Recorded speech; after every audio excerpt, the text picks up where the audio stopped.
Bismillahirrahmanirrahim. Assalamualaikum warahmatullahi wabarakatuh. Yang mulia Datuk Seri Anwar Ibrahim, selamat datang di Indonesia. Sebuah kehormatan bagi Indonesia menerima lawatan luar negeri pertama Perdana Menteri Datuk Seri Anwar Ibrahim. Sekali lagi saya ingin menyampaikan ucapan selamat atas pelantikan Pak Anwar sebagai Perdana Menteri ke-10 Malaysia. Saya yakin di bawah kepemimpinan Pak Anwar, kerjasama Indonesia dan Malaysia akan semakin kuat. Malaysia bukan saja negara tetangga dekat Indonesia, namun kita juga merupakan bangsa serumpun dan memiliki hubungan yang sangat kokoh. Dalam pertemuan dengan beliau tadi, saya menyampaikan beberapa hal.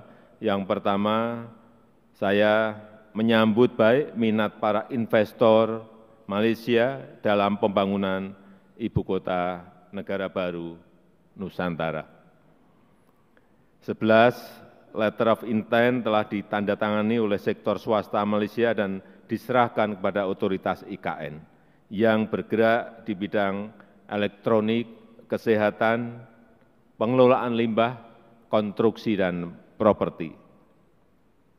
Selain itu juga terdapat sejumlah MOU di bidang perkapalan, pembiayaan ekspor-impor, energi hijau, pengembangan industri baterai, dan lain-lainnya juga sudah ditandatangani.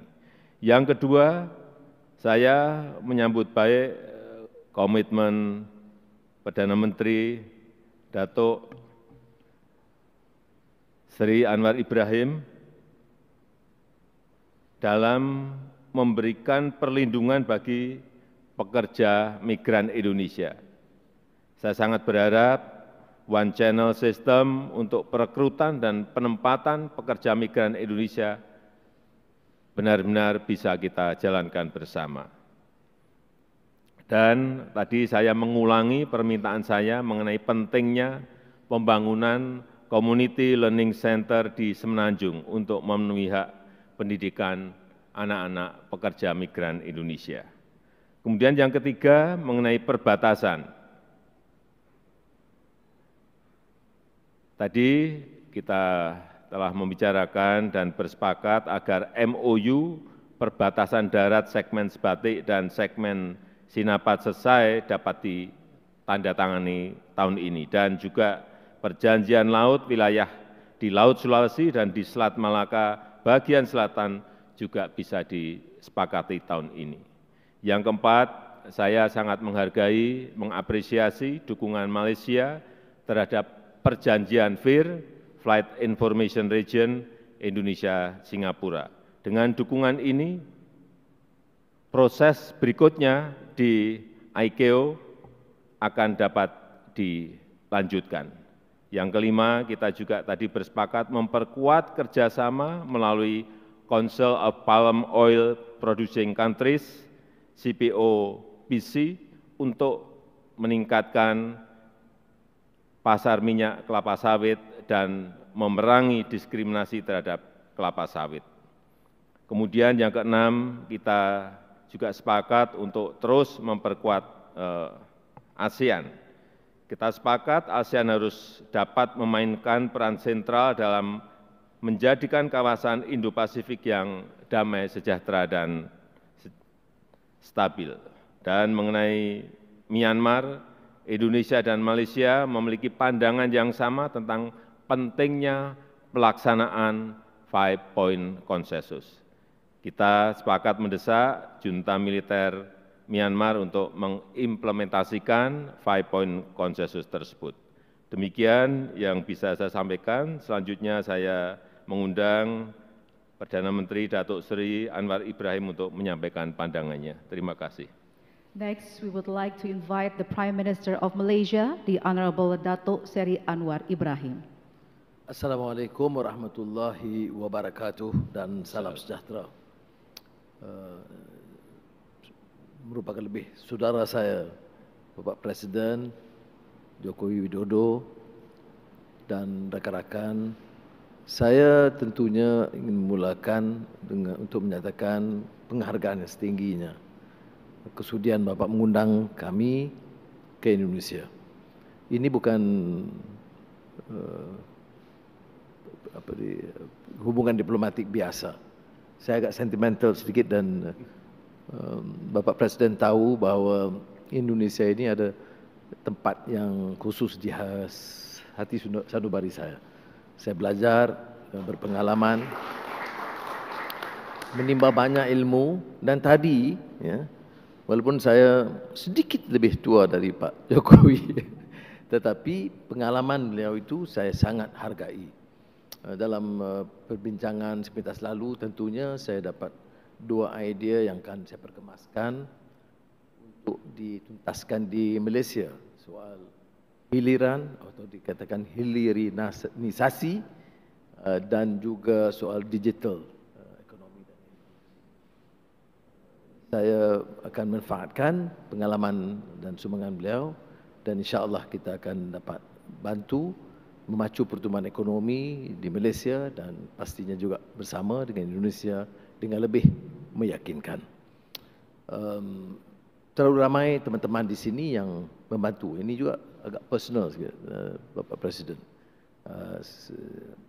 Semasa kita agak sukar, hidup dalam keadaan terombang-ambing, derita, itu Indonesia itu menyambut kita sebagai sahabat sejati. Sebab itu saya beritahu semalam pada media, itu tak mungkin kita lupakan. Ya, orang yang sedia membantu kita, menunjukkan rahmah dan menyayangi kita dalam keadaan kita itu agak tersisih, terbuang atau terlempar di arus perkembangan di Malaysia. Jadi sekali lagi terima kasih kepada Bapak dan seluruh rakan yang menerima saya sebagai keluarga besar. Kerakyatan belum, tapi baik. Ada isu-isu yang spesifik dan saya sepakat dengan Bapak Presiden membicarakan hal-hal yang harus dimeterai dan dilaksanakan. Bila kita bicara tentang mesyuarat, coordinating committee, itu kata Bapak Presiden kepada saya sudah ratusan mesyuarat ya, dan bertahun-tahun. Jadi saya beritahu Bapak Presiden, insya-Allah kalau ini pendirian kita bersama, kita ada tekad politik yang jelas untuk menyelesaikan permasalahan basic itu selewat-lewatnya akhir tahun ini. Permulaan menunjukkan sikap kita yang terbuka dan juga private sector ialah IKN Nusantara. Dan dengan inisiatif MITI di Malaysia, kita telah menyaksikan semalam dan hari ini satu usaha yang lebih positif dan agresif Malaysia, kerana ada kepentingan Malaysia juga untuk terutama di Sabah dan Sarawak, ya, kedekatannya dan kepentingan ekonomi wilayah yang sangat bermakna. Rakan-rakan saya di Sarawak dan Sabah memuji inisiatif ini dan saya beritahu tadi itu inisiatif besar Bapak Presiden itu mempersilitkan saya kerana dibanding dengan apa yang saya mampu lakukan untuk Sabah dan Sarawak. Jadi oleh itu kita ambil pendekatan yang positif itu mencari jalan supaya pertumbuhan ibu kota negara Nusantara itu akan juga memberi manfaat kepada wilayah yang termasuk Sarawak dan Sabah. Isu pekerja dan TKI yang saya tahu ya, ini di Indonesia banyak masalah, rasa sayang pun masalah. Apa lagi? Tapi Banggawan Solo tidak isu kering, beritahu memang di Solo. Jadi kita insya-Allah akan menghindari isu-isu yang boleh merenggangkan dan meretakkan hubungan kerana saya mahu hubungan Malaysia-Indonesia itu agak kategorinya special. Dan saya harap kedua-dua menteri luar faham bahawa komitmen kita begitu rupa. Jadi soal TKI ini yang mengguris perasaan ramai rakyat Indonesia bukan saja pemerintah.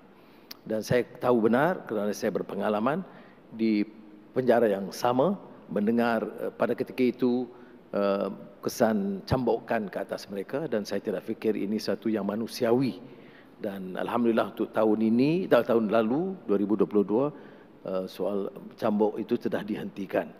Tetapi itu bukan penyelesaian. Penyelesaiannya harus lebih menyeluruh supaya nasib pekerja di peringkat bawahan itu dapat dibela, dan saya dapat pengakuan kami berdua untuk memastikan kerja-kerja agensi pekerja ini harus hanya sekadar facilitate dan permudahkan dan tidak hanya mengambil keuntungan berlebihan untuk menekan pekerja di peringkat bawahan. Dan oleh demikian soal digitalization unit ini sangat penting kerana ia dengan sendirinya akan mengurangkan karenah birokrasi dan keperluan menggunakan terlalu ramai agen. Hal-hal lain berbatasan dan sebagainya tentunya kita akan teliti dan laksanakan. Saya dari taklimat yang saya perolehi, Bapak, tidak terlalu banyak kerumitannya, ya. Tetapi ia hanya memerlukan satu tekad yang jelas, dan insya-Allah dalam masa terdekat saya akan bawa ke Jemaah Menteri dengan syarat Bapak berkunjung ke Malaysia cepat. Kalau Bapak bagi tarikh cepat, segeralah kita luluskan. Kalau Bapak tangguh, maka tertangguhlah perjanjian kita. Jadi sekali lagi saya ucap terima kasih, dan saya sangat terharu, ya. Saya mengambil keputusan yang saya rasa sesuai dengan memilih Indonesia sebagai negara pertama saya lawati dan kunjungi, dan saya rasa bahagia sekali dengan sikap dan persahabatan dan persaudaraan pribadi Presiden dan juga kesediaan rakan-rakan untuk bantu dan memudahkan. Terima kasih banyak. Wassalamualaikum. Terima kasih. End of joint press statement. The President of the Republic of Indonesia, His Excellency Mr. Joko Widodo, and the Prime Minister of Malaysia, the Honorable Datuk Seri Anwar Ibrahim, will now proceed to Garuda Hall for the official banquet, followed by the members of the official delegation.